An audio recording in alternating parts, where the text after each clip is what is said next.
Və bu günlərdə hələ bunu biz başqa yöndən baxsaq ki, qamətin bu gün apardığı təbliğat, qamət əvvəlki kimi elmi təbliğat aparmır. Qamət əvvəlki kimi elmi təbliğat aparmır. Xəbisin biri, o YouTube kanallarının birində çıxıb danışmırdı, demirdi şeyx elm oxumur, nə bilim, biz oyuna oturduq, söhbət elədik, gördük, elmi səviyyəsi yoxdur. Xəbis həmin anda o yalançı o məlumatı verəndə elə şeyx həmin vaxtı Dubayda dövriyyədə idi. Yəni, gör nə qədər bu insan yalancıdır. Bunların içi qurtludur da. Sənin içində qurd olan, Allah subhanət o kini, o nifrəti, o içdə olan bütün şeyləri hamısı çıxardır üzə Allah subhanət hala. Yəni, çıxardır və göstərir cəmaata ki, baxın da bunlar nə gündədir. Bu qardaşlardan biri də şeyxin 2006-cı ildən bu günə keçdiyi dərsləri qoydu ortaya. Bir də bunun dərslərini qoydu ortaya. Hələ yaxın dura bilmədi ya.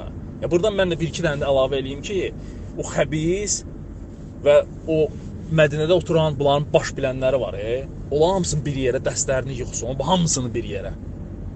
And ola Allaha deyirəm, şeyxin 98-ci ildən Əbu Bakr Aslandan ta bugünə keçdiyi dərslərin yarısına gəlib çata bilməz. Mən buna adımı kimi biləm, istənilən bir adamda bunu sübut eləyə bilərəm. Şeyx elm oxuyanda, elm öyrənəndə bu xəbis qarşılıqda oturub burnu ilə qurdalanırdı. İndi deyir ki, şeyx elm oxumur, elm öyrənmir. Yalancıdır da qardaş, həmin yalancıya nə deyəsən? Təsəvvür elə bu sözləri dediyi anda şeyx Dubayda idi, dövriyyədə. Elmi dövriyyəyə getmişdi. Belə adama nə deyəsən qardaş?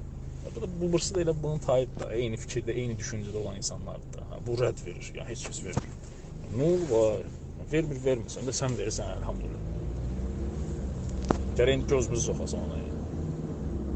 Yayın səsimi geçsin, qoy qulaq asınlar, bəlkə ürəkləri bir rahatladır.